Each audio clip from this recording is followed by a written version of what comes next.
High students, তোদের সবাইকে স্বাগত আমাদের উত্থান বাংলা চ্যানেলে। প্রত্যেকে কেমন আছিস? আশা করি প্রত্যেকে ভালো আছিস। আমি তোদের ক্লাস 11-এর স্ট্রাকচার অফ অ্যাটমের একটি মাত্র ক্লাস তোদের নিয়েছিলাম। সবে তোদের ক্লাস 11 শুরু হয়েছে, তাই আমি একটি মাত্র ক্লাস আমি তোদের করিয়েছিলাম স্ট্রাকচার অফ অ্যাটম চ্যাপ্টারটির থেকে, অর্থাৎ বাংলায় করলে পরমাণুর গঠন। এই পরমাণুর গঠন চ্যাপ্টারটির একটি মাত্র ক্লাস নেওয়া হয়েছে। আজকের আসছে তোদের কাছে সেকেন্ড ক্লাস। তোরা জানিস যে চ্যানেলটা নতুন, তাই নতুন চ্যানেলকে এগিয়ে নিয়ে যেতে গেলে তোদের সাপোর্ট প্রচণ্ডভাবে প্রয়োজন। তাই তোরা সেশনটিকে বেশি বেশি করে লাইক করিস আর বেশি বেশি করে শেয়ার করে দিস।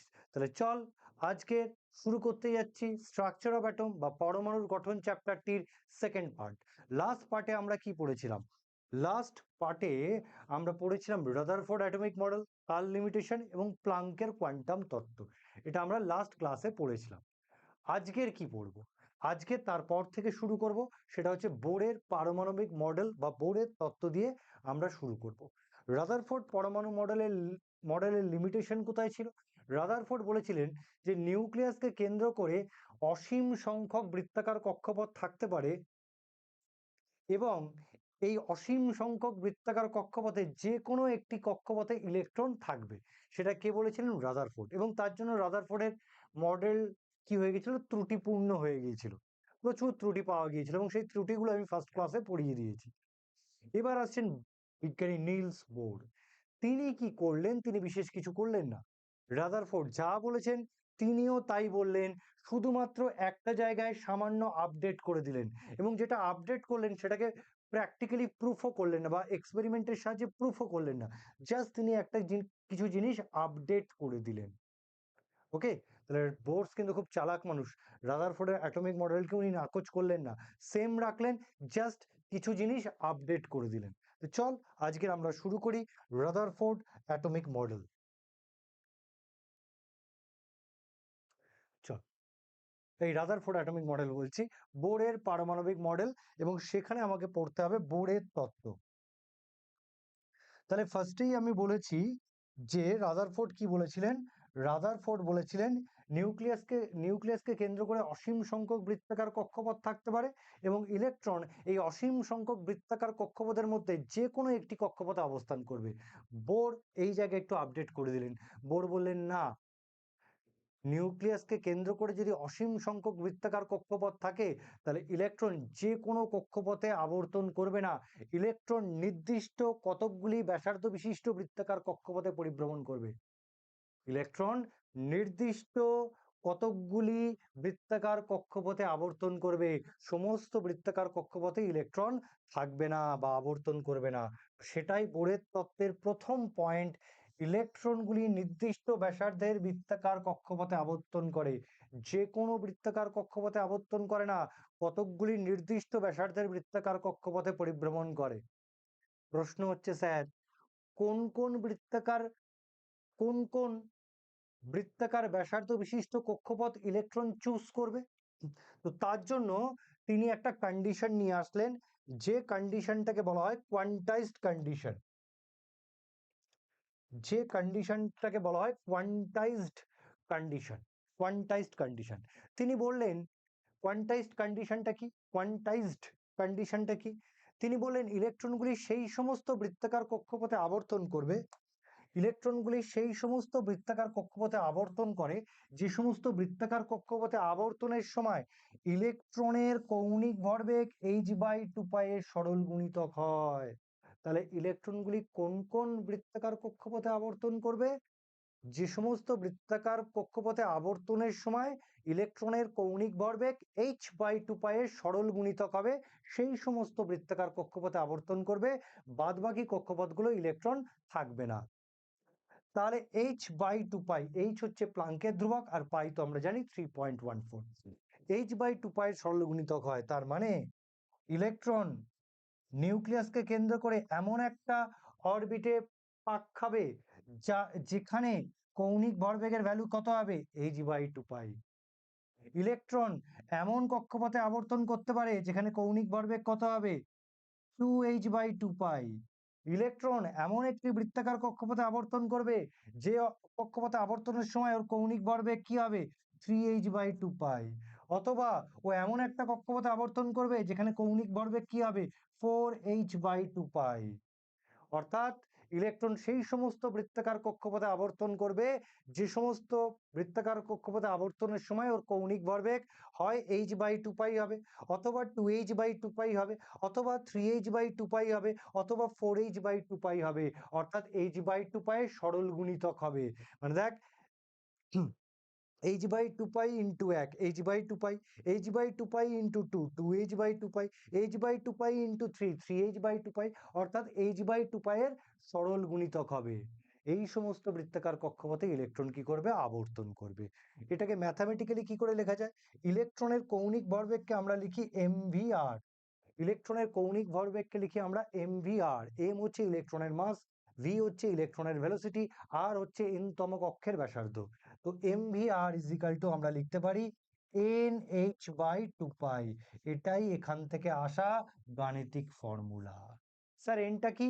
এনটা হচ্ছে এই যে 1 2 3 4, এটাই হচ্ছে এন। এন হচ্ছে ইন্টিজার, সরল গুণিতক। এন হচ্ছে ইন্টিজার। এন হচ্ছে 1 2 3 4 ইত্যাদি পূর্ণ সংখ্যা। অর্থাৎ এন এর ভ্যালু সবসময় ফিক্সড হবে। এন এর ভ্যালু সবসময় ফিক্সড হবে। আর এন কে কি বলা হয়? এন কেই বলা হয়েছে কক্ষ সংখ্যা বা নাম্বার অফ অরবিটস বা নাম্বার অফ শেল। যখন n এর ভ্যালু 1 k সেল, 2 হলে l সেল, 3 হলে m সেল, 4 হলে n সেল। অর্থাৎ n এর ভ্যালু কি নির্দেশ করছে? এক একটা অরবিটকে নির্দেশ করছে। n এর ভ্যালু কি হবে 1 2 3 4 ইত্যাদি পূর্ণ সংখ্যা হবে। অর্থাৎ n এর ভ্যালু সবসময় কি হবে ফিক্সড হবে। অর্থাৎ কক্ষপথ কি হবে অলওয়েজ পূর্ণ সংখ্যার হয়ে থাকবে। কক্ষপথ অলওয়েজ পূর্ণ সংখ্যার হবে। কক্ষপথ অলওয়েজ ফিক্সড হবে।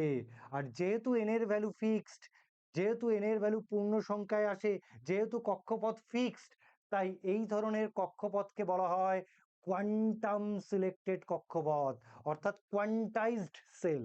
কোয়ান্টাইজড সেল, এই কোয়ান্টাইজড কথাটা উনি আপডেট করলেন। আচ্ছা স্যার কোয়ান্টাইজড মানে কি? কোয়ান্টাইজড মানে available in fixed amount. Available in fixed amount. তাহলে এন এর ভ্যালু কি আসছে 1 2 3 4 ইত্যাদি পূর্ণ সংখ্যা। অর্থাৎ এন এর ভ্যালু পূর্ণ সংখ্যায় আসছে। এন এর ভ্যালু কি হচ্ছে ফিক্সড হচ্ছে। অর্থাৎ কক্ষপথ কি হচ্ছে পূর্ণ সংখ্যায় হচ্ছে। কক্ষপথ কি হচ্ছে ফিক্সড হচ্ছে। আর কক্ষপথ ফিক্সড বলে এই ধরনের কক্ষপথকে আমরা কি বলছি কোয়ান্টাইজড সেল। কোয়ান্টাইজড সেল অর্থাৎ ইলেকট্রন সেই সমস্ত কক্ষপথে আবর্তন করবে যেগুলো কোয়ান্টাইজড হবে, অর্থাৎ যেগুলোর ভ্যালু পূর্ণ সংখ্যায় আসবে, যেগুলোর ভ্যালু ফিক্সড হবে, that is quantised. That is quantised. এবার এখান থেকে একটা কথাও বলতে পারি, এমভিআর মানে অ্যাঙ্গুলার মোমেন্টাম অফ ইলেকট্রন, ইলেকট্রনের কৌণিক ভরবেগ। তাহলে তুমি বলতে পারো ইলেকট্রনের কৌণিক ভরবেগ মানে অ্যাঙ্গুলার মোমেন্টাম অফ ইলেকট্রন। ইলেকট্রনের কৌণিক ভরবেগ কি? ইলেকট্রনের কৌণিক ভরবেগের মান সর্বদা পূর্ণ সংখ্যা আসবে, কারণ এন এর ভ্যালু কি হয় সর্বদা পূর্ণ সংখ্যা আসে। তাই ইলেকট্রনের কৌণিক ভরবেগের ভ্যালু কি আসবে সর্বদা পূর্ণ সংখ্যায় আসবে। তার মানে angular momentum of an electron কি কোয়ান্টাইজড। কি কোয়ান্টাইজড। ওকে। কিন্তু এন এর ভ্যালু 1 2 3 4 ইত্যাদি আসবে, কিন্তু এন এর ভ্যালু কখনো এরকম আসবে না। কখনো এরকম আসবে না 1 পূর্ণ 1 এর 2, 2 পূর্ণ 3 এর 4, বা ধরো 4.5। এন এর ভ্যালু কখনো ফ্র্যাকশন বা দশমিকে আসবে না। ফ্র্যাকশন বা দশমিকে আসা মানে সেটা ফিক্সড ভ্যালু নয়। ফিক্সড ভ্যালু কখন? যখন এন এর ভ্যালু পূর্ণ সংখ্যায় আসবে। অর্থাৎ যখন ফ্র্যাকশনে আসবে অর্থাৎ অরবিটগুলো কোয়ান্টাইজড হবে না। আর অরবিটগুলো যদি কোয়ান্টাইজড না হয় তাহলে ইলেকট্রন সেই অরবিটে আবর্তন করবে না। ইলেকট্রন সেই অরবিটে আবর্তন করবে যেটা হচ্ছে কোয়ান্টাইজড অরবিট, যেটা হচ্ছে কোয়ান্টাম সিলেক্টেড অরবিট। এটাই এটাই হচ্ছে তোর কোয়ান্টাইজড কন্ডিশন। নেক্সট নেক্সট কি হচ্ছে? নেক্সট বলছে প্রতিটি কক্ষ নির্দিষ্ট পরিমাণ শক্তির অধিকারী হয়। প্রত্যেকটি কক্ষ এক একটি কক্ষ নির্দিষ্ট পরিমাণ শক্তির অধিকারী হয়। সত্যি কথা বলতে কি বোর বললেন যে ইলেকট্রনের নিজের কোনো শক্তি নেই। কক্ষের নিজস্ব শক্তি আছে। ইলেকট্রন যখন যে কক্ষে আবর্তন করে সেই কক্ষের শক্তি ইলেকট্রনের শক্তি হয়। ইলেকট্রন যখন যে কক্ষে আবর্তন করে সেই কক্ষের শক্তি ইলেকট্রনের শক্তি হয়। তাহলে ইলেকট্রনের নিজস্ব কোনো শক্তি নেই। তাহলে প্রতিটি কক্ষ নির্দিষ্ট পরিমাণ শক্তির অধিকারী হয়। এই সমস্ত কক্ষপথে আবর্তন করার সময় ইলেকট্রন শক্তি শোষণ বা বর্জন করে না। ইলেকট্রন এই সমস্ত কক্ষপথে আবর্তনের সময় শক্তির শোষণ বা বর্জন করে না। একে বলে স্থায়ী কক্ষপথ বা স্টেশনারি অরবিট। স্টেশনারি অরবিট, একেই বলে স্টেশনারি অরবিট। হলো। নেক্সট নেক্সট কি বলছে? তাহলে ইলেকট্রন শক্তির বিকিরণ বা শক্তির শোষণ কখন করে? বলছে ইলেকট্রন যখন উচ্চতর কক্ষ থেকে নিম্নতর কক্ষে লাফিয়ে পড়বে তখন শক্তির বিকিরণ করে। আর যখন নিম্নতর কক্ষপথ থেকে উচ্চতর কক্ষপথে উন্নীত হবে তখন শক্তির শোষণ করে। তো সেটাই লিখে দেওয়া আছে, সেটাই লিখেছে, ইলেকট্রন যখন উচ্চতর কক্ষ থেকে নিম্নতর কক্ষে লাফিয়ে পড়ে তখন ইলেকট্রন শক্তির বিকিরণ করে। আর যখন আবার ইলেকট্রন শক্তি শোষণের মাধ্যমে নিম্নতর কক্ষপথ থেকে উচ্চতর কক্ষপথে উন্নীত হয়। তাহলে ওপর থেকে নিচে নামলে শক্তির বিকিরণ করে, নিচ থেকে ওপরে গেলে শক্তির শোষণ করে, এবং সেটা প্রুভও করা যায়। দেখ, এই হচ্ছে আমার নিউক্লিয়াস, এই হচ্ছে প্রথম কক্ষ। এই আমরা জানি নিউক্লিয়াস থেকে কক্ষ যত দূরে সরে যাবে সেই কক্ষের শক্তি কি হবে তত বেশি হবে। মানে এটা হচ্ছে নিম্নতর কক্ষের শক্তি আর এটা হচ্ছে উচ্চতর কক্ষের শক্তি। তো আমি কথার কথা আমি ধরে নিলাম এটা 5 কিলো জুল এই কক্ষের শক্তি, আর এই কক্ষের শক্তি 10 কিলো জুল। তো ধর ইলেকট্রন এখন এখানে আছে, ইলেকট্রন এখন এখানে আছে, ইলেকট্রন এখন এখানে আছে। ইলেকট্রন যে কক্ষে আবর্তন করে সেই কক্ষের শক্তি ইলেকট্রনের শক্তি হয়। তাহলে এই মুহূর্তে ইলেকট্রনের শক্তি কত? 10 কিলোজুল। এবার ইলেকট্রন যখন উচ্চতর কক্ষপথ থেকে নিম্নতর কক্ষপথে লাফিয়ে পড়লো, ইলেকট্রন যখন উচ্চতর কক্ষপথ থেকে নিম্নতর কক্ষে লাফিয়ে পড়লো তখন এই কক্ষের শক্তি কি? 5 কিলোজুল। তাহলে এই মুহূর্তে যখনই ইলেকট্রন উচ্চতর থেকে নিম্নতর কক্ষে লাফিয়ে পড়বে এই মুহূর্তে ইলেকট্রনের শক্তি কত? 5 কিলোজুল। কক্ষের শক্তি যা, ইলেকট্রনের শক্তি তাই। ছিল 10 কিলোজুল, লাফিয়ে যখন নেমে আসলো তখন হয়ে গেল 5 কিলোজুল। তাহলে এক্সট্রা 5 কিলোজুল শক্তি ও কি করবে? এক্সট্রা 5 কিলোজুল ও শক্তি ও বিকিরণ করে দেবে। আবার দেখ, ও যখন 5 কিলোজুল থেকে 10 কিলোজুলের দিকে যাবে, যখন ও নিম্নতর কক্ষ থেকে উচ্চতর শক্তির কক্ষপথে স্থানান্তরিত হবে, ছিল 5 কেজি, হচ্ছে 10 কেজি, তার মানে ওকে বাইরে থেকে অতিরিক্ত পরিমাণ 5 কিলোজুল শক্তি শোষণ করতে হবে। তাই বলা হয় নিম্নতর কক্ষপথ থেকে উচ্চতর কক্ষপথে গেলে শক্তির শোষণ হয়, উচ্চতর কক্ষপথ থেকে নিম্নতর কক্ষপথে গেলে শক্তির কি হয়? বিকিরণ হয়। এটাই। এবার কতটা পরিমাণ শক্তির বিকিরণ হয়, কতটা পরিমাণ শক্তির শোষণ হয় সেটা কি করে বার করব? এটা ধরো আমার উচ্চতর কক্ষপথ, আমি ধরলাম E2, এটা আমার নিম্নতর কক্ষপথ ধরলাম E1। তাহলে শক্তির, তাহলে বা বিকিরিত শোষিত বা বিকিরিত শক্তি, শোষিত বা বিকিরিত শক্তি কি করে পাবো? এই দুটো শক্তি স্তরের এনার্জিকে যদি বিয়োগ করি তবেই আমি শোষিত শক্তি অথবা বিকিরিত শক্তি পেয়ে যাব। তার মানে that is delta E. Delta ই মানে কি হবে? E2 minus E1। তাহলে E2 মাইনাস E1 করলে আমি শোষিত শক্তি বা বিকিরিত শক্তির পরিমাণ জেনে যাব। প্লাঙ্ক বলছে, প্লাঙ্কের কোয়ান্টাম তত্ত্ব প্রথম ভিডিওতে বলেছি, দেখে নিবি সেখান থেকে। প্লাঙ্কের কোয়ান্টাম তত্ত্ব অনুযায়ী এই ডেল্টা ই কার সাথে সমানুপাতিক? বিকিরিত বা শোষিত শক্তির কম্পাঙ্কের সমানুপাতিক। বিকিরিত বা শোষিত শক্তির কম্পাঙ্কের সাথে সমানুপাতিক। তাহলে ডেল্টা ই ভ্যারিজ অ্যাজ কি? নিউ। নিউ মানে কম্পাঙ্ক, এটা মানে ফ্রিকোয়েন্সি বা কম্পাঙ্ক। এটা কোথা থেকে বলতে পারি? প্লাঙ্কের কোয়ান্টাম তত্ত্ব থেকে। তাহলে এখান থেকে যদি আমাকে ইজিক্যাল টু করতে হয়, তাহলে একটা ধ্রুবক আনতে হবে, সেটা এইচ নিউ। আর আমি তো এক্ষুনি বললাম এইচ ইজিক্যাল টু কি? প্লাঙ্কের ধ্রুবক। এইচ ইজিক্যাল টু কি? প্লাঙ্কের ধ্রুবক। এর ভ্যালু কত? ফার্স্ট ভিডিওতে লিখিয়ে দিয়েছি, তবু আমি লিখে দিচ্ছি 6.6 into 10⁻34 joule second. Joule second আমি এসআই ইউনিটে বার করে দিলাম, এসআই ইউনিটে বার করে দিলাম। তাহলে এই গেল বোরের পস্তুলেট বা বোরের মতবাদ। এবার আমরা পড়ব বোরের পারমাণবিক মডেলের অ্যাপ্লিকেশন, এবং অ্যাপ্লিকেশন থেকে কিন্তু প্রচুর কোশ্চেন দিয়ে থাকে কম্পিটিটিভ এক্সামে, অথবা তোদের আপকামিং সেমিস্টার 1 এমসিকিউ এক্সামেও কিন্তু এখান থেকে কোশ্চেন আসবে। চল, তো প্রথম অ্যাপ্লিকেশন কি? প্রথম অ্যাপ্লিকেশন বলছে বোর তত্ত্বের সাহায্যে আমরা এক ইলেকট্রন বিশিষ্ট পরমাণু বা আয়নের বর্ণালী ব্যাখ্যা করতে পারি। তাহলে বোর তত্ত্বের সাহায্যে কি করতে পারি? এক ইলেকট্রন বিশিষ্ট পরমাণু বা আয়নের বর্ণালী ব্যাখ্যা করতে পারি। তো সেটাই লেখা আছে, এক ইলেকট্রন বিশিষ্ট আয়ন বা পরমাণুর বর্ণালী আমরা ব্যাখ্যা করতে পারি। তো এর উপর বেস করে একটা কোশ্চেন করতে পারে। কি কোশ্চেন করতে পারে? নিচের কোনটির ক্ষেত্রে বোরের তত্ত্ব খাটে না, বা নিচের কোন আয়নগুলির ক্ষেত্রে বোরের তত্ত্বের সাহায্যে বর্ণালী ব্যাখ্যা করা যায় না, বা বোরের তত্ত্বের সাহায্যে নিচের কোন আয়নটির বর্ণালী ব্যাখ্যা করা যায় না। কোন আয়নের বর্ণালী ব্যাখ্যা করা যায়? এক ইলেকট্রন বিশিষ্ট আয়নের বর্ণালী বোরের তত্ত্বের সাহায্যে ব্যাখ্যা করা যায়। তো আমরা দেখি, এটা হচ্ছে পরমাণু দিয়েছে, হাইড্রোজেন পরমাণুতে ইলেকট্রন কটা? একটা ইলেকট্রন, মানে এর বর্ণালী আমি বোরের তত্ত্বের সাহায্যে ব্যাখ্যা করতে পারবো। লিথিয়াম 2+, মানে লিথিয়ামের পরমাণু ক্রমাঙ্ক 3, 2+ মানে 3 - 2, এখানেও কটা ইলেকট্রন? একটা ইলেকট্রন, তাহলে এর বর্ণালীও আমরা কি করতে পারি? বোরের তত্ত্বের সাহায্যে ব্যাখ্যা করতে পারি। হিলিয়াম প্লাসের কাছে কটা ইলেকট্রন আছে? হিলিয়ামের পরমাণু ক্রমাঙ্ক 2, হিলিয়াম প্লাস মানে 2 - 1, মানে এর কাছেও একটা ইলেকট্রন আছে, মানে এর বর্ণালীও আমি ব্যাখ্যা করতে পারি বোরের তত্ত্বের সাহায্যে। এবার H+, হাইড্রোজেনের কাছে কটা ইলেকট্রন থাকে? একটা ইলেকট্রন থাকে। H+ মানে এখানে 0খানা ইলেকট্রন আছে, তো 0খানা ইলেকট্রন আছে মানে কোনো ইলেকট্রন নেই, তার মানে এর বর্ণালী আমি বোরের তত্ত্বের সাহায্যে ব্যাখ্যা করতে পারবো না। Option D is the correct.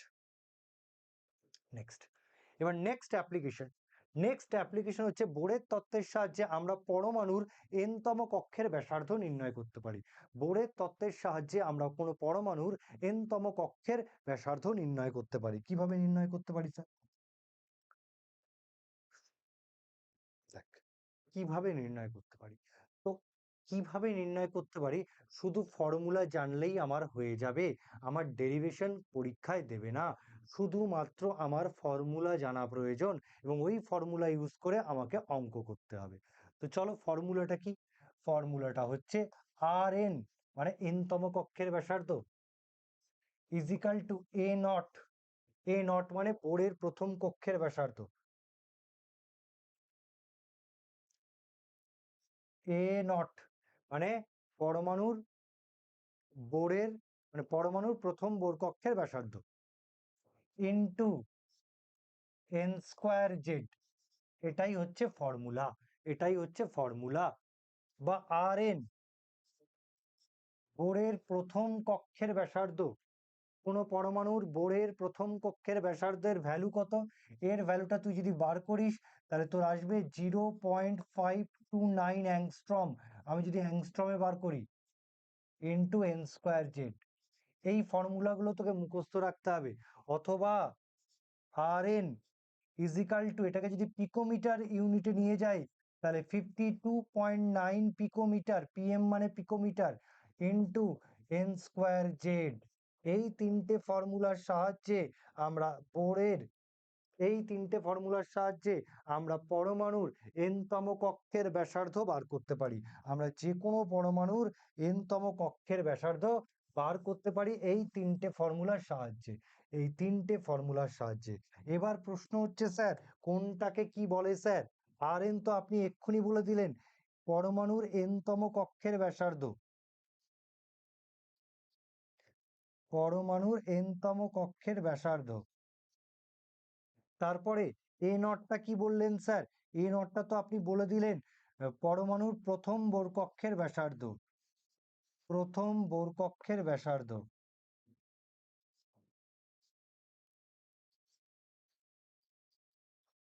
প্রথম বোর কক্ষের ব্যাসার্ধ।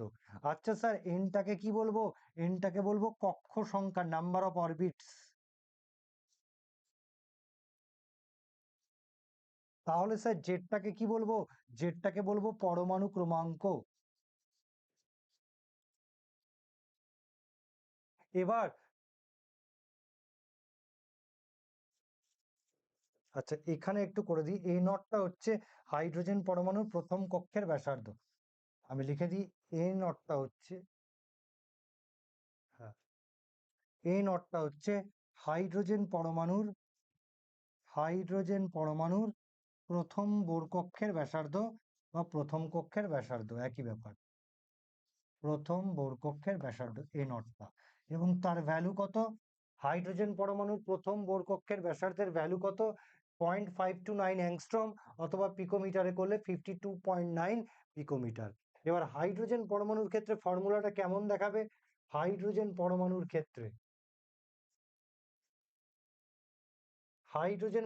ক্ষেত্রে পরমাণু ক্রমাঙ্ক Z = কত? 1। তাহলে ফর্মুলায় Z = 1 বসাও, তাহলে তোমার দাঁড়াচ্ছে Rn = 0.529 angstrom into n square কারণ Z এর ভ্যালু আমি 1 বসিয়েছি, বসিয়ে দিয়েছি। এটাই হচ্ছে হাইড্রোজেন পরমাণুর ক্ষেত্রে n তম কক্ষের ব্যাসার্ধ। ওকে, ফর্মুলাটা এইভাবে চেঞ্জ হয়ে যায়। হুম, হলো।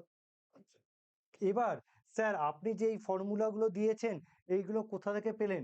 আপনি কি বানিয়ে দিলেন? আপনি কি মুখস্থ বলে দিলেন? না, আমি মুখস্থ হয়তো বলেছি, কিন্তু এগুলো প্রত্যেকটা আমি তোদের প্রুফ করে দেখাবো।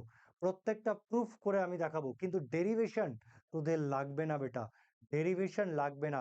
তোদের শুধু ফর্মুলাগুলো মুখস্থ করতে হবে, আমি জাস্ট বোঝানোর জন্য তোদেরকে ডিরাইভ করে দেখিয়ে দিচ্ছি। দেখ, প্রথম কথা, রাদারফোর্ড তত্ত্ব থেকে কি পাই? রাদারফোর্ড তত্ত্ব থেকে যেটা পাই সেটা আমার করানো আছে প্রথম ভিডিওতে, আশা করি তোরা দেখে নিয়েছিস। Rutherford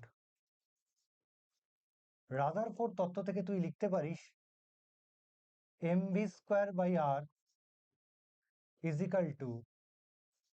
z²/4πε r।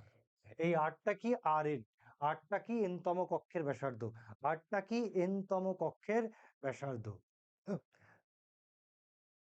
আর স্কোয়ার, এখানে এই আরটা n তম কক্ষের ব্যাসার্ধ। তাহলে এখান থেকে আমি বার করছি v² এর ভ্যালু। আর r² কেটে গিয়ে একটা আর পড়ে থাকবে, হলো। তাহলে আমার এদিকে পড়ে থাকছে কি? ওপরে থাকছে জেডি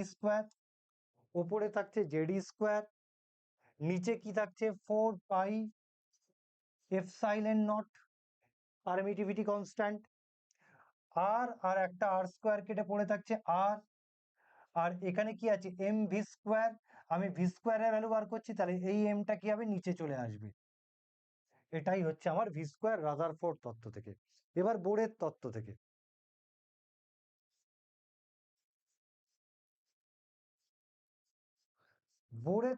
আমরা এক্ষুনি পেলাম mvr = nh/2π। এবার এখান থেকেও আমি v² value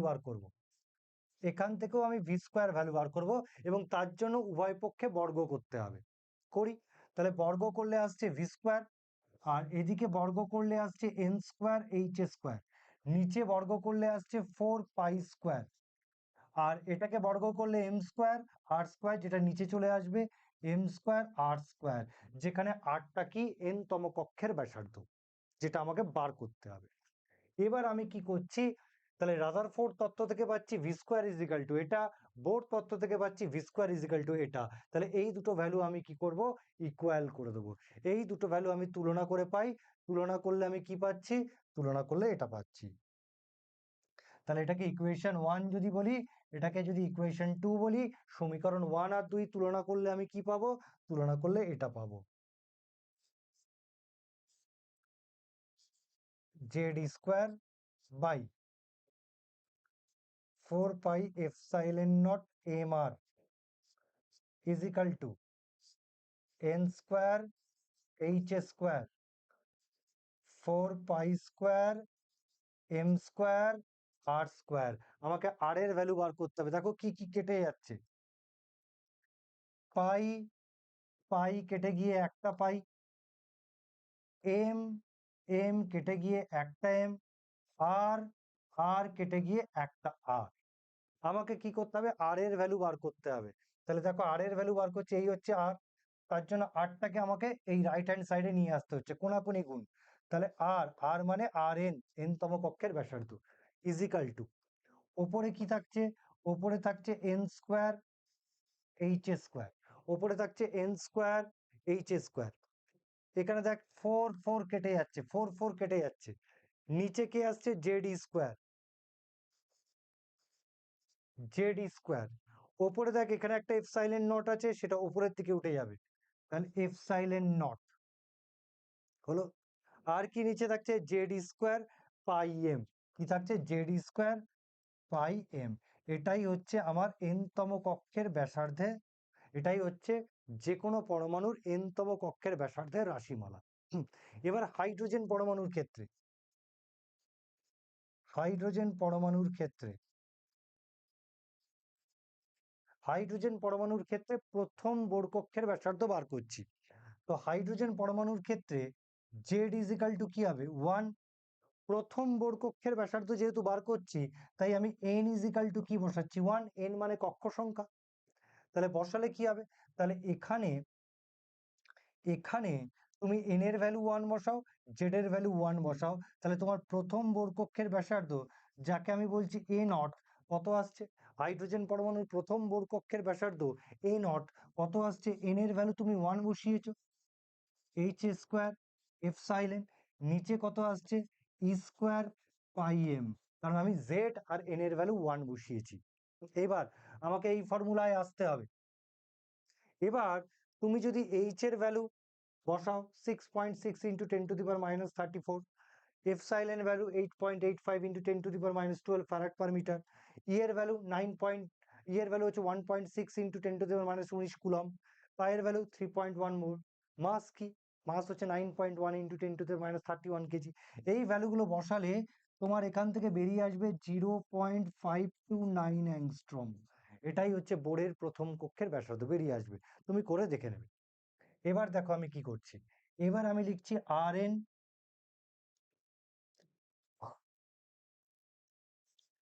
R n by a naught. R n হচ্ছে এনতম কক্ষের ব্যাসার্ধ, এ নটটা হচ্ছে বোরের প্রথম কক্ষের ব্যাসার্ধ। তাহলে আর এন এর ভ্যালু কি বেরিয়েছে, n square H square epsilon naught divide by Z square pi m. A নটের ভ্যালু কি আছে, divide by a naught, divide by a naught, তাহলে এ নটের ভ্যালু কি হবে, ডিভাইড বাই আছে মানে H square epsilon nought square pi M. দেখো কি কি কাটাকাটি যাচ্ছে, এফসাইলেন নট কেটে যাচ্ছে, স্কোয়ার স্কোয়ার কেটে যাচ্ছে, পাই পাই কেটে যাচ্ছে, এম এম কেটে যাচ্ছে, আর এইচ স্কোয়ার কেটে যাচ্ছে, তাহলে তোমার পড়ে থাকছে এন স্কোয়ার জেড। তাহলে দেখো এখান থেকে তুমি লিখতে পারো r n equal to A naught into n square Z.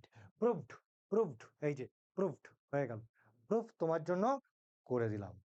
Next, তাহলে তোমরা এনতম কক্ষের ব্যাসার্ধ তোমরা বার করে নিলে, এর উপর বেস করে অঙ্ক আসবে, আমি অঙ্ক দেখাচ্ছি পরে। নেক্সট, এবার আমরা পড়বো এনতম কক্ষে আবর্তিত ইলেকট্রনের বেগ নির্ণয়। 3 নম্বর অ্যাপ্লিকেশন কি, যে কোনো পরমাণুর এনতম কক্ষে আবর্তিত ইলেকট্রনের বেগ নির্ণয়, মানে আমাকে ভিএন বার করতে হবে, ভিএন বার করতে হবে। চলো আগে ফর্মুলা দেখে নিই, তারপর সেটাকে প্রুফ করব। ফর্মুলা কি বলছে, ভিএন বার করার formula, v n equal to v1h into Z by n. জেডটাকে কি বলে পরমাণু ক্রমাঙ্ক তুমি জানো, এনটাকে কি বলে কক্ষ সংখ্যা তুমি জানো। এবার ভিএন, v1h কি, হাইড্রোজেন পরমাণুর প্রথম কক্ষে আবর্তিত ইলেকট্রনের গতিবেগ, হাইড্রোজেন পরমাণুর প্রথম কক্ষে আবর্তিত ইলেকট্রনের গতিবেগ, এর ভ্যালু মিটারে কত 2.18 into 10⁶ metre per second into Z by N. এটাই হচ্ছে আমার ফর্মুলা, যেটা তুমি মুখস্থ রাখবে এবং এই ফর্মুলা ইউজ করে তুমি অঙ্ক করে দেবে, এই ফর্মুলা ইউজ করে তুমি অঙ্ক করে দেবে, এটাই তোমাকে মনে রাখতে হবে অঙ্ক করার জন্য। এবার স্যার প্রুফ করবেন কি করে, চলো দেখে নি, প্রুফ দেখে নি, চলো প্রুফ দেখে নি। দেখো, দেখো প্রুফ করছি। তো আমরা তো এক্ষুনি পড়লাম না, আমরা বোরের তত্ত্ব থেকে কি পড়েছি, ইলেকট্রনের কৌণিক ভরবেগ mvr is equal two nh/2 পাই। এটা পড়েছি কি পড়িনি? নিশ্চয়ই পড়েছি। এবার এখান থেকে আমি ভি বার করব। এখানে আরটা মানে হচ্ছে n তম কক্ষের ব্যাসার্ধ। এই আরটা হচ্ছে n তম কক্ষের ব্যাসার্ধ। তাহলে আমি ভি বার করছি, ভি বলতে এখানে vn, n তম কক্ষে আবর্তিত ইলেকট্রনের গতিবেগ বার করছি। তাহলে vn ইজ ইকাল টু কি হবে? nh 2 পাই এম আর নিচে আসবে এম আর, আর বলতে n তম কক্ষের ব্যাসার্ধ, n তম কক্ষের ব্যাসার্ধ। এবার দেখো vn is equal to nh, next 2 পাই বলো m ইন্টু 1/rn। এবার আমি কি করব? n তম কক্ষের ব্যাসার্ধ মানে rn এর ভ্যালু বসাবো। rn এর ভ্যালু কত? এই যে rn এর ভ্যালু কত? কোথায় গেল? এই যে n square h square epsilon nought Z square pi M, Z square pi M. তো চলো এই rn এর ভ্যালু আমি বসাচ্ছি। তাহলে rn এর ভ্যালু কি বসাচ্ছি? n square h square epsilon not ওপরে z square pi M, Z square pi m. হুম, ঠিক আছে, ঠিক আছে, বসিয়ে দিয়েছি। তাহলে দেখো কাটাকাটি কি যাচ্ছে, কাটাকাটি কি যাচ্ছে, দেখো একটা এন এদিকে কেটে একটা এন, এইচ এদিকে কেটে একটা এইচ, পাই পাই কেটে যাচ্ছে, এম এম কেটে যাচ্ছে। তাহলে পড়ে থাকছে কি? তাহলে আমার ভিএন ইজিক্যাল টু আমার পড়ে থাকছে, দেখো ভিএন ইজিক্যাল টু আমার পড়ে থাকছে, দেখো থাকছে Z square, Z square divide by 2n, divide by 2nh epsilon nought. এটাই হচ্ছে আমার n তম কক্ষে আবর্তিত ইলেকট্রনের গতিবেগের রাশিমালা, গতিবেগের রাশিমালা। এবার এখান থেকে আমি বার করতে চাইছি হাইড্রোজেন পরমাণুর প্রথম কক্ষে আবর্তিত ইলেকট্রনের গতিবেগ। তাহলে হাইড্রোজেন পরমাণুর ক্ষেত্রে জেড ইজিক্যাল টু 1, আর প্রথম কক্ষের জন্য এন ইজিক্যাল টু 1। তাহলে প্রথম কক্ষে আবর্তিত ইলেকট্রন কি হবে? v1h, v1h হচ্ছে প্রথম কক্ষে আবর্তিত ইলেকট্রনের গতিবেগ। তাহলে তুমি জেড এর ভ্যালু 1 বসাও, এন এর ভ্যালু 1 বসাও, তাহলে তোমার কি আসছে? Square 2h epsilon not. এবার ফর্মুলাটা কিভাবে আসছে? তাহলে vn বাই v1h, vn কত বেরিয়েছে? vn বেরিয়েছে Z square 2nh epsilon not into v1h কত এসছে? তাহলে নিচে থাকবে স্কোয়ার, উপরে যাবে 2h এপসাইলন নট। তাহলে কি কি কাটাকাটি যাচ্ছে দেখো, দেখো কি কি কাটাকাটি যাচ্ছে, 2 কেটে যাচ্ছে, এইচ কেটে যাচ্ছে, এপসাইলন নট কেটে যাচ্ছে, স্কোয়ার স্কোয়ার কেটে যাচ্ছে। তাহলে আমার পড়ে থাকছে কি? জেড বাই এন, পড়ে থাকছে কি? Z by N. হলো? এবার এখানে একটা কথা বলে দিই, তোমার v1h প্রথম কক্ষে আবর্তিত ইলেকট্রনের গতিবেগ কত? 2.18 ইন্টু 10⁶ মিটার পার সেকেন্ড। কি করে বসাবে? ইলেকট্রনের চার্জ বসাও, 2 বসাও, প্লাঙ্কের ধ্রুবকের মান বসাও, এফ পারমিটিভিটি কনস্ট্যান্টের ভ্যালু বসাও, বসালেই তোমার দেখবে এসআইতে আসবে 2.18 ইন্টু 10⁶ মিটার পার সেকেন্ড চলে আসবে। তাহলে এখান থেকে তুমি লিখতে পারো VN v1h into Z by N. Proofed হলো? প্রুফড হলো? হ্যাঁ স্যার, প্রুফড হয়ে গেছে। তোমাদের ডেরিভেশন পড়তে হবে না, কিভাবে প্রুফ করলাম জানতে হবে না, ফর্মুলা মুখস্থ রাখবে, ফর্মুলা মুখস্থ রাখবে, অঙ্কে পুট করবে, হয়ে যাবে।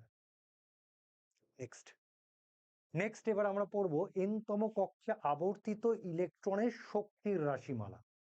দেখো যখন আমরা শক্তির রাশিমালা বার করি তখন আমাকে কাইনেটিক এনার্জিও বার করতে হবে, ইলেকট্রনের পোটেনশিয়াল এনার্জি বার করতে হবে, দুটোকে যোগ করলে মোট শক্তির রাশিমালা আমার বেরিয়ে আসবে। তো কাইনেটিক এনার্জি কি? তাহলে কাইনেটিক এনার্জি কি? ইলেকট্রনের গতিশক্তি।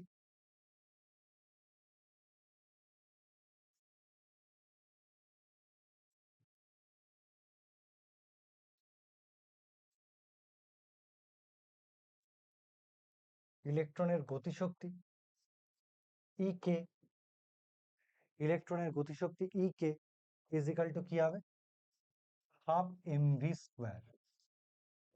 স্যার এমভি স্কোয়ার ভ্যালু কোথা থেকে পাবো? দেখো রাদারফোর্ড থেকে আমরা কি করেছিলাম, রাদারফোর্ড থেকে আমরা কি করেছিলাম একটু দেখে নাও। রাদারফোর্ড থেকে কি করেছিলাম, রাদারফোর্ড থেকে এটা পেয়েছিলাম MV square by R K, K JD square by R square, এটা রাদারফোর্ড থেকে পেয়েছিলাম। তাহলে এখান থেকে আর আর এই একটা আর কেটে গেল, তাহলে তোমার এমভি স্কোয়ারের ভ্যালু কত আসছে, তাহলে তুমি বসাতে পারবে হাফ, তাহলে তুমি বসাবে হাফ ইন্টু ভ্যালুটা কি k JD square by R, k JD square by r, তার মানে তোমার আসছে k z square by two r. তোমার ভ্যালুটা কত আসছে, k z square by two r. এটাই হচ্ছে তোমার ইলেকট্রনের গতিশক্তি। ইলেকট্রনের স্থিতিশক্তি কি করে বার করবো স্যার? ইলেকট্রনের স্থিতিশক্তি,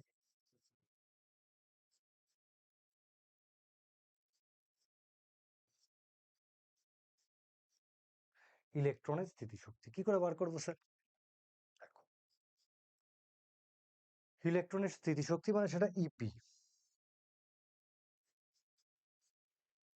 ইপি, ইপি কি করে বার করব? দেখো এই হচ্ছে একটা ইলেকট্রন, সরি এই হচ্ছে নিউক্লিয়াস, এই হচ্ছে এনতম কক্ষ, এই হচ্ছে এনতম কক্ষ, আর এই যে অসীম দূরত্বে কে আছে, ইলেকট্রন আছে। এই অসীম দূরত্বে কে আছে, ইলেকট্রন আছে। তো স্থিতিশক্তি কি করে পাওয়া যায়? ইলেকট্রনটাকে অসীম দূরত্ব থেকে এনতম কক্ষে স্থানান্তরিত করতে, ইলেকট্রনটাকে অসীম দূরত্ব থেকে এনতম কক্ষে স্থানান্তরিত করতে যে পরিমাণ আকর্ষণ বল লাগে বা যে পরিমাণ শক্তি পাওয়া যায় সেটাকেই বলা হয় স্থিতিশক্তি, সেটাকেই বলা হয় স্থিতিশক্তি। তাহলে কি বললাম, অসীম দূরত্বে রক্ষিত ইলেকট্রনটাকে পরমাণুর এনতম কক্ষে স্থানান্তরিত করতে যে পরিমাণ শক্তির প্রয়োজন হয় সেটাই হচ্ছে আমার স্থিতিশক্তি, সেটাই হচ্ছে আমার স্থিতিশক্তি। এবং সেই ভ্যালুটা কত, সেই ভ্যালুটা ইন্টিগ্রেশনের সাহায্যে বার করতে হয়। ইন্টিগ্রেশন তো তোমরা শেখোনি, তাই ডাইরেক্ট আমি বলে দিচ্ছি মাইনাস জেড স্কোয়ার, আচ্ছা sorry k z square by r. ভ্যালুটা কত, minus k z square by r. কেন মাইনাস করলাম?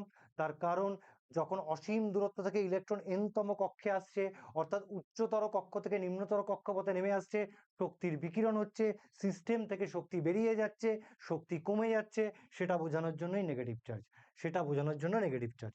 এবার দেখো কতগুলো জিনিস একসাথে আসছে। দেখো প্রথম কথা দেখি, ই কে মানে গতিশক্তি আর স্থিতিশক্তি, এদের মধ্যে সম্পর্কটা কি দাঁড়াচ্ছে? তাহলে চলো দেখি গতিশক্তি আর স্থিতিশক্তির মধ্যে সম্পর্কটা কি দাঁড়াচ্ছে। ই কে বাই ইপি, তাহলে ই কে এর ভ্যালু কত? স্যার আপনি তো এক্ষুনি করালেন, k z square by two r into minus ইপির ভ্যালু কত, minus k z square by আর।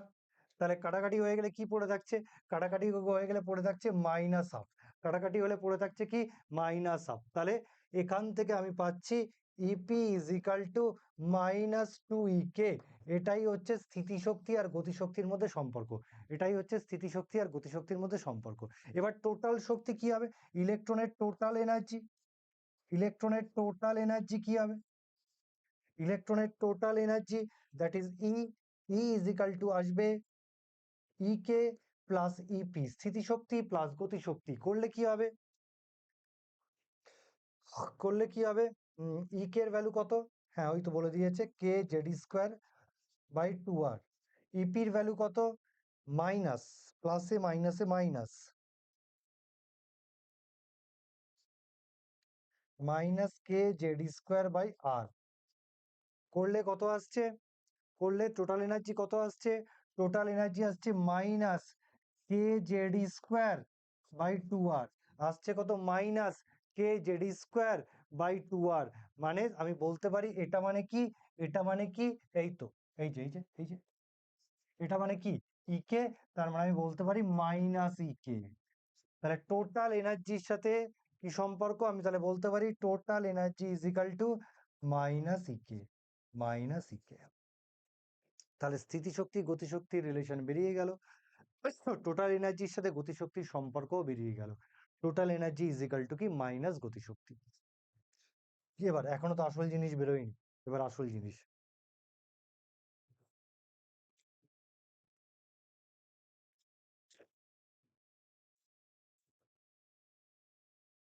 হুম, চল। তাহলে আমরা টোটাল এনার্জি কত পাচ্ছি?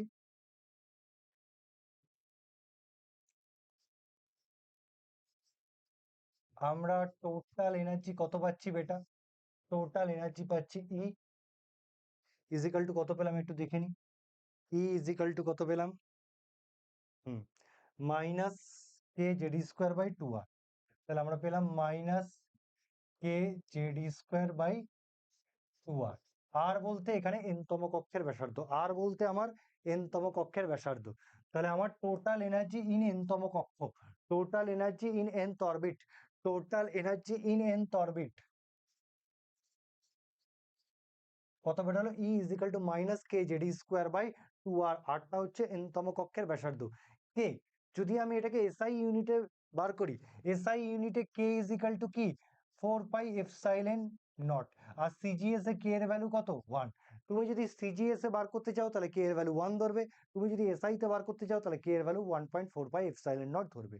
সিজিএস এর ভ্যালু বইতে দেওয়া আছে কিন্তু এসআই বইতে দেওয়া নেই, তাই আমি এসআই পদ্ধতিতে বার করে দেবো। তাহলে E minus 4 pi epsilon nought, K এর ভ্যালু বসালাম, into Z square by two into R N তম কক্ষের ব্যাসার্ধ। এন তম কক্ষের ব্যাসার্ধ ভ্যালু কোথায়? স্যার এই তো আপনি বার করে দিয়েছেন, এই তো আপনি এন তম কক্ষের ব্যাসার্ধ বার করে দিয়েছেন, N square Z square epsilon not divide by Z square by pi M.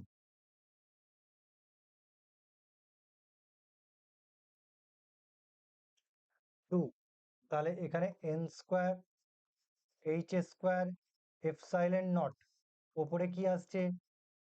Z square pi M, Z square pi M. কি কি কেটে যাচ্ছে দেখো, কি কি কেটে যাচ্ছে দেখো, পাই পাই কেটে যাচ্ছে, পাই পাই কেটে যাচ্ছে, আর কিছু কাটছে না, আর কিছু কাটছে না। তাহলে আমার টোটাল এনার্জি ই ইজিক্যাল টু কি আসছে?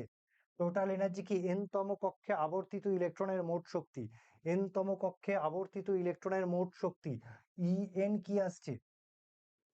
তোমার ইএন ভ্যালু আসছে, ওপরে আসছে Z square E to the power 4, Z square E to the power 4 M, নিচে 4 × 2 = 8, তারপরে N square H square epsilon epsilon nought, epsilon not square. এটাই হচ্ছে এন তম কক্ষে আবর্তিত ইলেকট্রনের শক্তির রাশিমালা, বেরিয়ে গেল। হলো। এবার এটাকে একটু কাটছাট করি, কাটছাট করি, সুন্দর দেখতে করি। তো এবার হাইড্রোজেন পরমাণুর ক্ষেত্রে, হাইড্রোজেন পরমাণুর প্রথম কক্ষের ক্ষেত্রে, মানে আমি এবার বার করতে চাইছি হাইড্রোজেন পরমাণুর প্রথম কক্ষের শক্তি।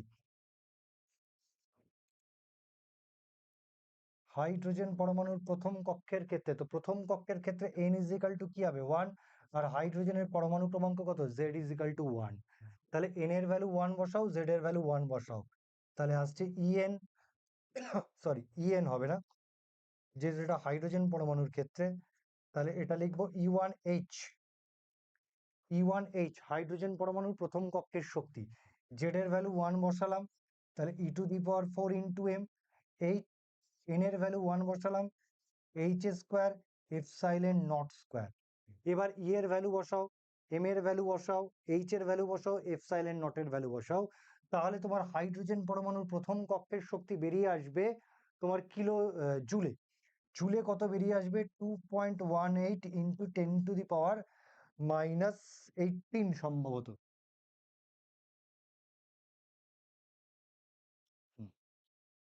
-18, -18 এত জুল পার মোল, এত জুল পার মোল। এবার তুমি যদি জুলে না বার করে এটাকে ইলেকট্রন ভোল্টে বার করো, তাহলে ইলেকট্রন ভোল্টে বার করতে গেলে কি হবে? ইলেকট্রন ভোল্টে বার করতে গেলে কি হবে, 1 electron volt is equal two 1.6 into 10⁻⁻19 joule. তাহলে একে আমাকে ভাগ করতে হবে 1.6 ইন্টু 10⁻⁻19 জুল।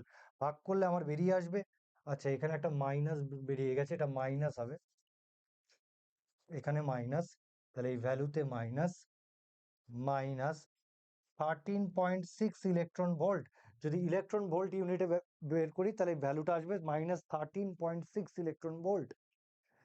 এবার তুমি যদি এটাকে কিলো জুলে বার করতে চাও তাহলে আসবে মাইনাস 1312 কিলো জুল পার মোল।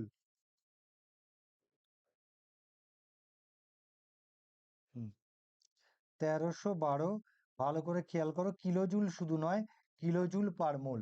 কিলো জুল পার মোলে বার করলে ভ্যালুটা কত হয়ে যাবে, 1312, 1312 হলো। এবার আমি কি করছি, এবার আমি চলে আসছি এইভাবে, একই রকম ভাবে ইএন বাই ই1এইচ কত আসছে, ইএন কত বসিয়ে দাও,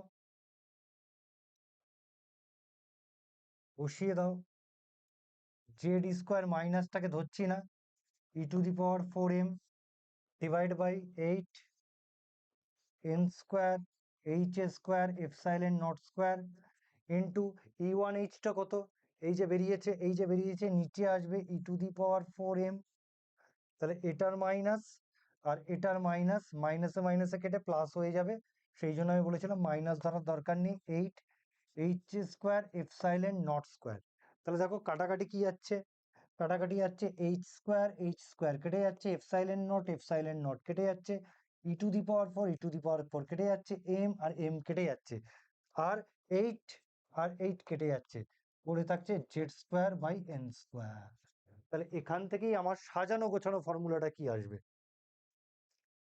এখান থেকেই আমার সাজানো গোছানো ফর্মুলাটা,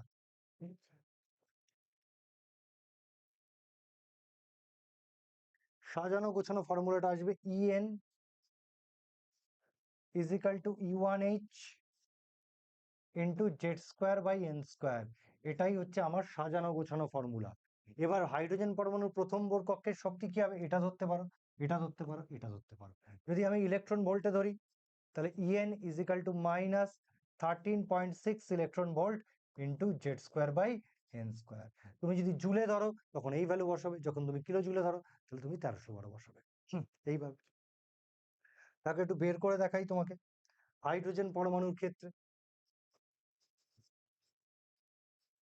হাইড্রোজেন পরমাণুর ক্ষেত্রে জেড ইজ ইকাল টু কত 1, জেড ইজ ইকাল টু কত 1, তাহলে ফর্মুলা কি আসবে, EN minus 13.6 electron volt into Z square by N square, মানে 1/n স্কোয়ার হলো। এবার দেখো, এই হচ্ছে নিউক্লিয়াস,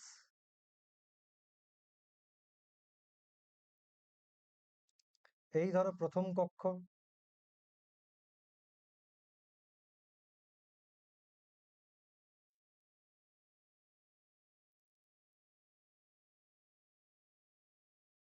দ্বিতীয় কক্ষ, তৃতীয় কক্ষ, চতুর্থ কক্ষ। তাহলে আমি লিখে দিই, n is equal two 1 hydrogen পরমাণুর প্রথম কক্ষের শক্তি, n ইজ ইকাল টু 2 দ্বিতীয়, n is equal two 3, n is equal to 4। দেখো হাইড্রোজেন পরমাণুর প্রথম কক্ষ, দ্বিতীয় কক্ষ, তৃতীয় কক্ষ, চতুর্থ কক্ষের শক্তি বার করছি। কি করে বার করব, n এর ভ্যালু যদি 1 বসাও, n এর ভ্যালু যদি এখানে 1 বসাও তাহলে তোমার ভ্যালুটা কত আসছে,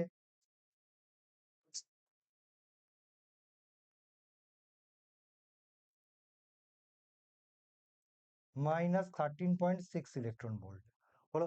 দ্বিতীয় কক্ষের শক্তি কি হবে, n এর ভ্যালু 2 বসাবে, 2 মানে 2 স্কোয়ার, মানে হচ্ছে মাইনাস 13.6 বাই 4, 4 হলে E2 কত আসবে, তাহলে 4 হলে মাইনাস 4×3=12, 2×1, এত ইলেকট্রন ভোল্ট হয়ে গেল।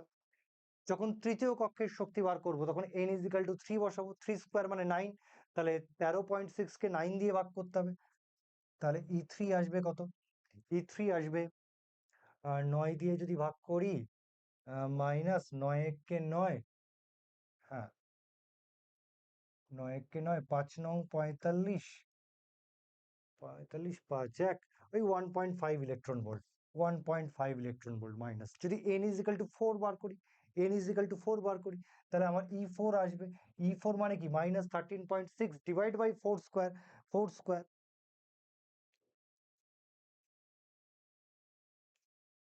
তখন ভ্যালুটা আসবে মাইনাস 0.85 ইলেকট্রন ভোল্ট। এইভাবে এইভাবে এইভাবে।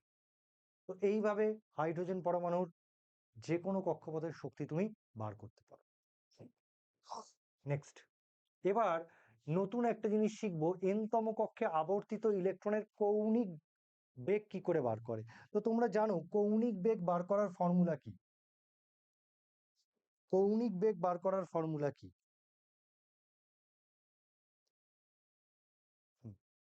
কৌণিক বেগ বার করার ফর্মুলা হচ্ছে কৌণিক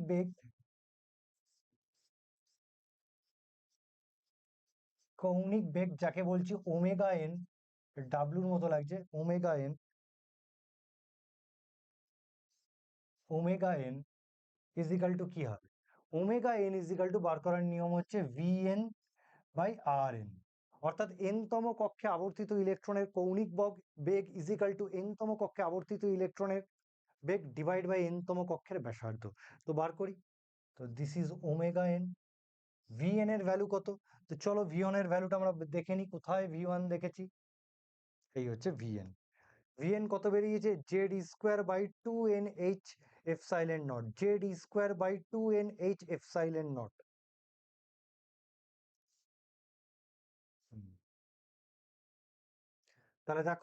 তাহলে দেখো Z square by 2NH epsilon not.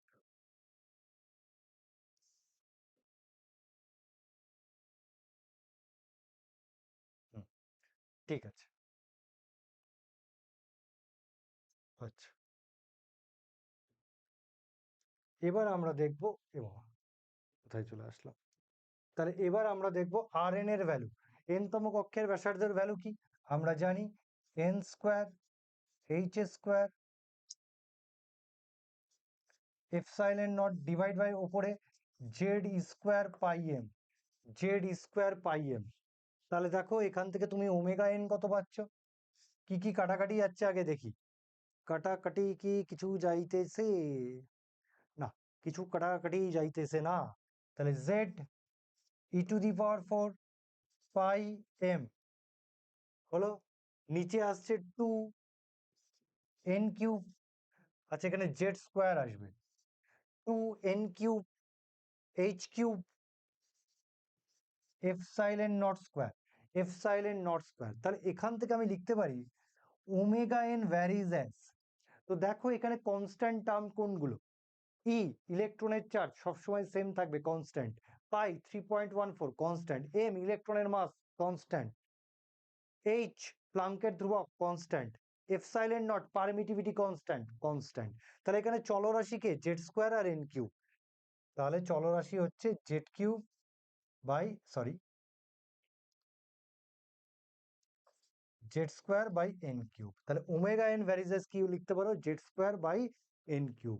তার মানে তোমার জেড এর ভ্যালু অর্থাৎ পরমাণু ক্রমাঙ্ক যত বাড়বে ওমেগা তত বাড়বে, কৌণিক ভরবেগ বাড়বে।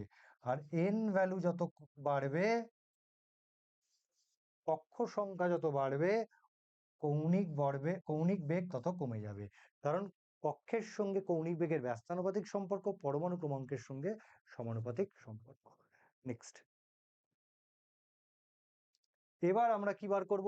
এবার আমরা বার করব এন-তম কক্ষে আবর্তিত ইলেকট্রনের পর্যায়কাল বার করব। পর্যায়কাল বার করার ফর্মুলা কি? পর্যায়কাল বার করার formula T is equal two পরিধি বাই বেগ। পরিধি মানে আমি যদি বৃত্তাকার কক্ষপথ ধরি তাহলে পরিধি হচ্ছে 2πr, বেগ হচ্ছে v। আরটা কি? আর এন, এন-তম কক্ষের ব্যাসার্ধ। ভিটা কি? এন-তম কক্ষে বেগ। তাহলে তোমার টি ইজ ইকাল টু তুমি কত পাচ্ছ? টি ইজ ইকাল টু ভ্যালুগুলো বসাও, দেখো একই আসছে। ভ্যালুগুলো বসাও, 2π। আর এর ভ্যালু তুমি বসাও, আর এর ভ্যালু তোমার কি আসবে? N square H square epsilon not divide by Z square pi M. VN এর ভ্যালু বসাও, ভিএন এর ভ্যালু এক্ষুনি আমরা বসালাম। ভিএন এর ভ্যালু এক্ষুনি কি বসালাম? Z square by 2NH epsilon nought. তাহলে নিচে জেড স্কোয়ার, ওপরে 2NH এপসাইলন নট। তাহলে কি কি কাটাকাটি যাচ্ছে দেখো, কি কি কাটাকাটি যাচ্ছে?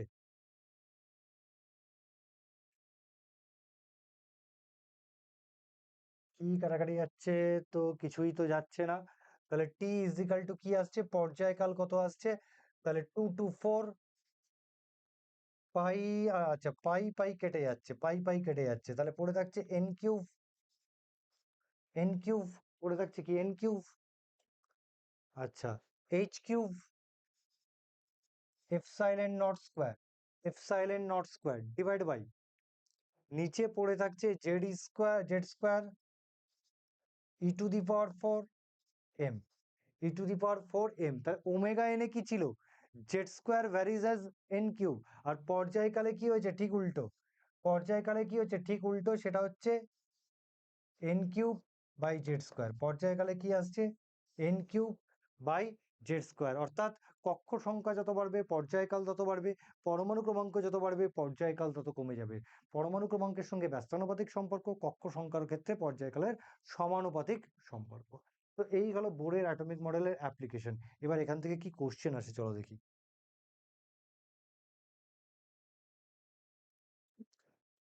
চলো,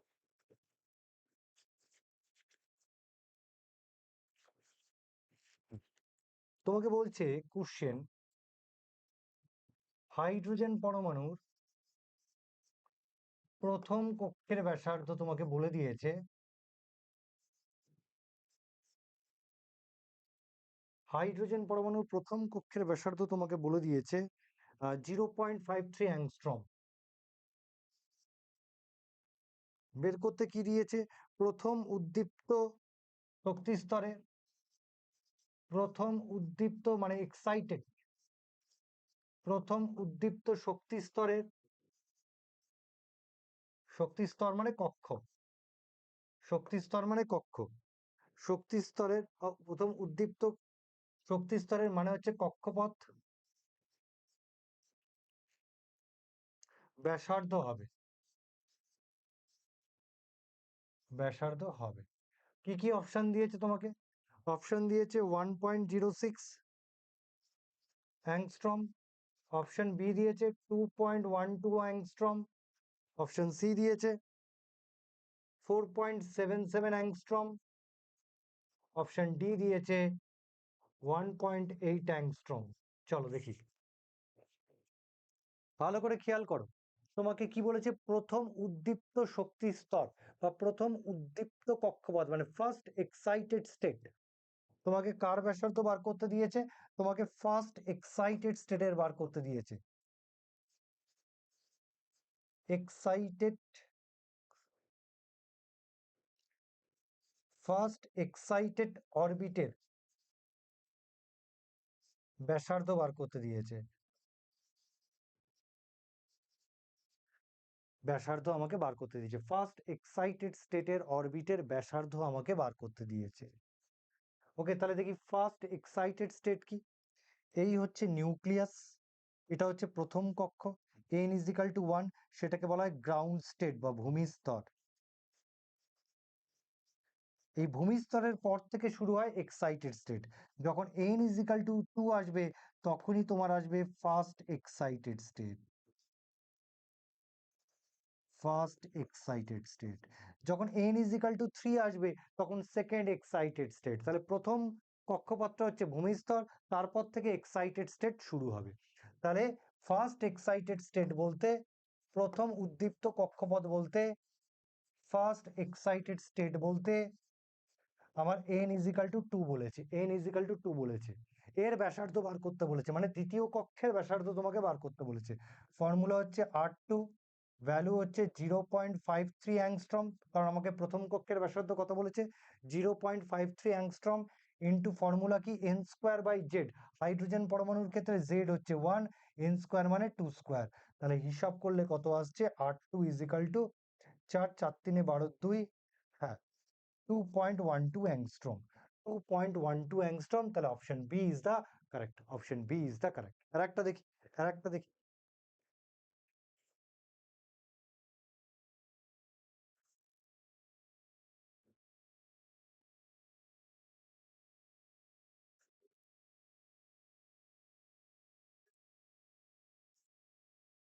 আচ্ছা, নেক্সট অঙ্ক।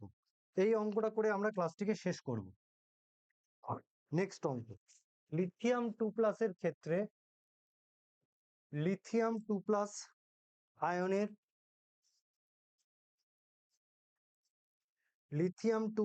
আয়নের ক্ষেত্রে কোন শক্তি স্তরে অবস্থিত ইলেকট্রনের শক্তি, কোন শক্তি স্তরে অবস্থিত ইলেকট্রনের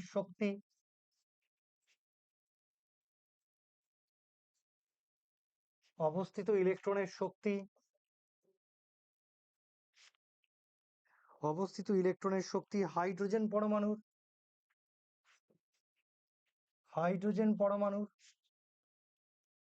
চতুর্থ শক্তি স্তরে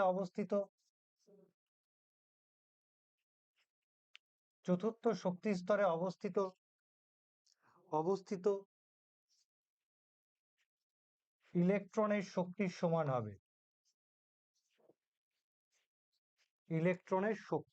সমান হবে।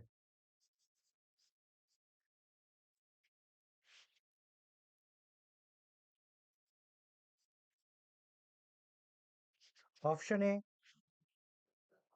12, option B 41, option C 8, option D 22।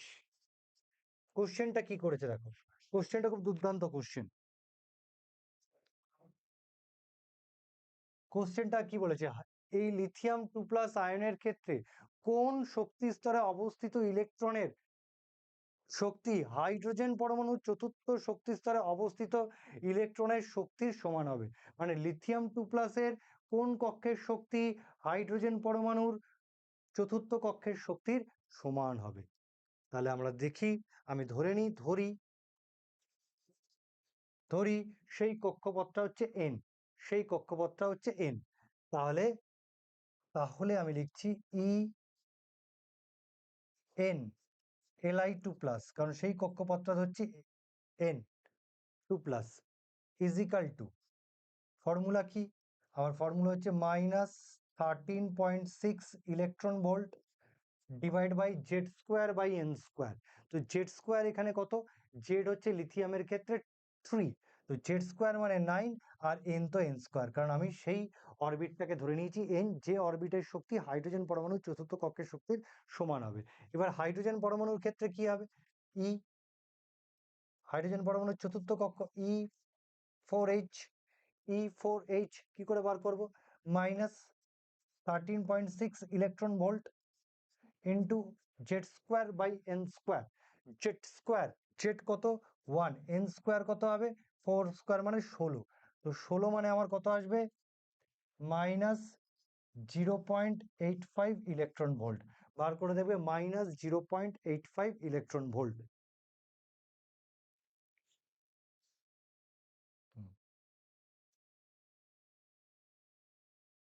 তো চলো, এবার কি বলেছে, এবার এই দুটোকে ইকুয়াল করতে হবে। তো ইকুয়াল করলে কি হবে, -13.6 electron volt into 9/n² divide by -13.6 electron volt, ওটা নয়, আচ্ছা এটাকে এই করি, এটা বার করার কোনো দরকার নেই, এটা বার করে দিলে আমার ক্যালকুলেশন জটিল হয়ে যাবে, ইন্টু 1/16। তাহলে এখান থেকে তুমি দেখো এইটা আর এইটা কেটে যাবে, তাহলে পড়ে থাকছে কি n² is equal two 9 into 6, 9 into 6 মানে কত 144, তাহলে n ইজিক্যাল টু কত 12।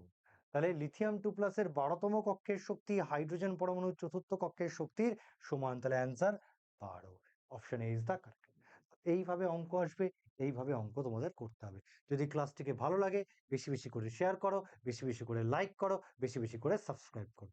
আজকের ক্লাসটা এই অবধি থাকলো।